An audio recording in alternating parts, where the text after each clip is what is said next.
매일 아침 하나님과 함께 누리는 하늘의 양식, 오늘 만나. 두로왕 히람이 다윗에게 사신들과 백향목과 석수와 목수를 보내 그의 궁전을 건축하게 하였더라. 다윗이 여호와께서 자기를 이스라엘의 왕으로 삼으신 줄을 깨달았으니 이는 그의 백성 이스라엘을 위하여 그의 나라가 높이 들림을 받았음을 알미였더라. 다윗이 예루살렘에서 또 아내들을 맞아 다윗이 다시 아들들과 딸들을 낳았으니 예루살렘에서 낳은 아들들의 이름은 삼무아와 소밥과 나단과 솔로몬과 이팔과 엘리수아와 엘벨렛과 노가와 네벡과 야비아와 엘리사마와 부엘리아다와 엘리벨렛이었더라.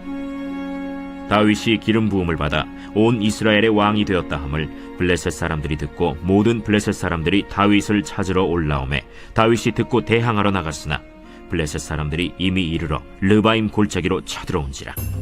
다윗이 하나님께 물어 이르되 내가 블레셋 사람을 치러 올라가리이까 주께서 그들을 내 손에 넘기시겠나이까? 올라가라. 내가 그들을 네 손에 넘기리라.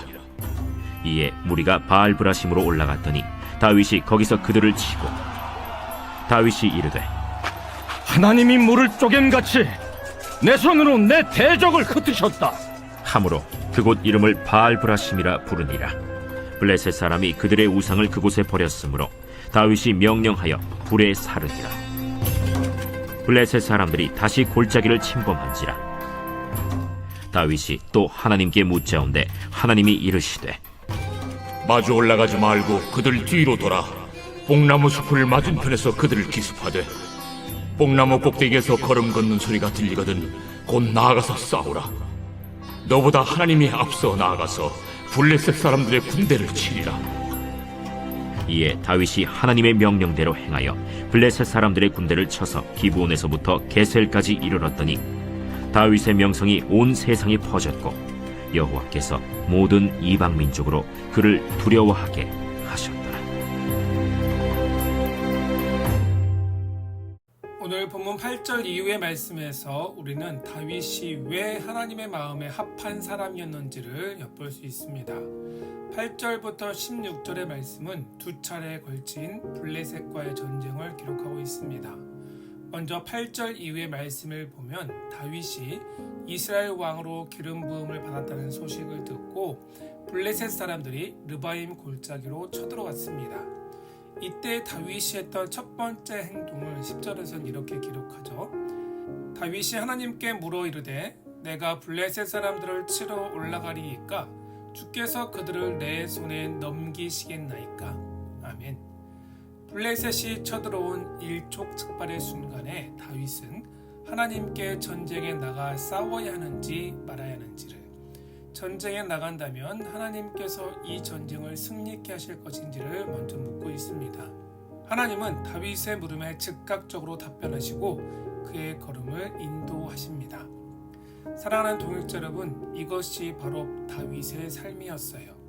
다윗은 언제나 자신의 모든 일을 하나님께 묻고 또 물었습니다. 그래서 다윗의 이러한 인생을 하나님께 묻는 인생이라고 부를 수 있어요. 이것이 다윗과 사울의 차이점이기도 합니다. 오늘 본문뿐 아니라 다윗의 인생 여정을 기록하고 있는 사무엘 하나, 역대하 다른 부분을 보더라도 우리는 다윗이 자신의 삶에 일어나는 크고 작은 문제를 항상 하나님께 묻는 장면을 발견할 수 있습니다. 다윗이 하나님께 묻는 인생이었다는 것은 다윗은 항상 하나님과 친밀한 교제 가운데 있었다는 것을 의미합니다. 다윗은 언제나 하나님께 한 걸음 더 가까이 나아갔고 하나님과의 친밀한 관계 속에서 살았습니다. 이렇게 하나님과의 친밀한 관계에 머물렀던 다윗은 자신의 힘과 지혜와 능력을 의지하지 않았습니다. 매 순간 모든 일에 하나님의 은혜를 구하는 삶, 하나님의 능력을 의지하는 삶을 살았습니다. 우리의 삶도 마찬가지입니다. 하루하루 바쁜 일상 속에서 우리는 수많은 일들을 마주하고 무언가를 선택해야 할 때가 있습니다. 그 순간 우리는 어떻게 합니까? 내 경험과 지식과 힘과 능력을 의지하면서 인간적인 방법을 찾고 구할 때가 많죠. 내가 찾고 의지할 수 있는 수단과 방법을 다 내려놓고 먼저 하나님 앞에 엎드리는 우리의 삶이 되기를 소망합니다. 하나님께 먼저 묻고 하나님의 음성을 듣는 하나님과의 친밀한 교제가 우리 가운데 있어야 할 줄 믿습니다. 13절 이후에 보게 되면 블레셋이 두 번째로 이스라엘에 쳐들어왔을 때 또다시 다윗은 하나님께 묻습니다.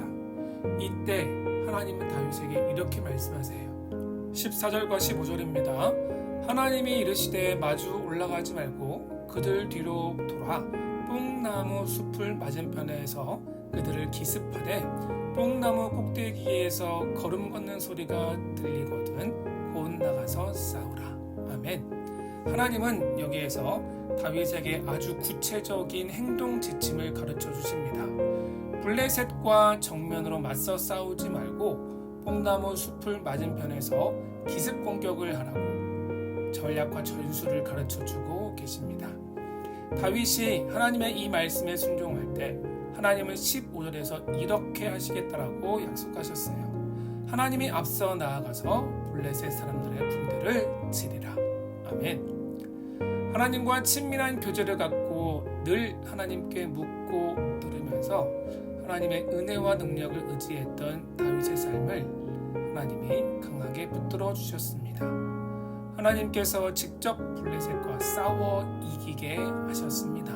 우리가 내 힘과 내 능력과 지혜를 의지하면 그 결과는 내 힘과 능력과 지혜만큼이겠지만 우리가 하나님의 힘과 능력을 의지할 때 하나님의 능력만큼 일하십니다. 하나님의 말씀에 순종할 때 하나님은 하나님의 지혜와 능력으로 우리의 삶을 붙드시고 이끌어 가심을 믿으시기를 바랍니다. 그렇다면 사랑하는 성도 여러분, 오늘 우리의 삶에도 이런 하나님과의 친밀한 교제가 있기를 소망합니다. 우리의 삶이 다윗처럼 하나님께 묻고 듣는 인생이 되어야 합니다. 혹시 오늘 우리의 삶에 결정하고 해결해야 할 문제가 있습니까? 아무리 작은 문제라 할지라도 그것을 먼저 하나님께 물을 때 하나님의 능력과 지혜가 우리의 삶 가운데 임하실 줄을 믿습니다. 이런 믿음과 기대감을 가지고 오늘 하루 하나님께 묻고 하나님의 음성을 듣는 하나님과의 친밀한 교제를 누리는 우리의 삶이 되기를 소망합니다. 그럴 때 하나님은 이렇게 일하십니다. 마지막 17절입니다. 다윗의 명성이 온 세상에 퍼졌고 여호와께서 모든 이방 민족으로 그를 두려워하게 하셨더라. 아멘. 하나님이 여러분의 삶을 인정하시고 높여주시고 세워주실 줄 믿습니다. 오늘 하루 이런 하나님과의 친밀함을 풍성히 누리고 여러분의 삶을 우뚝 세우시는 하나님의 능력의 손을 경험하는 복된 하루가 되기를 주의 이름으로 축원합니다.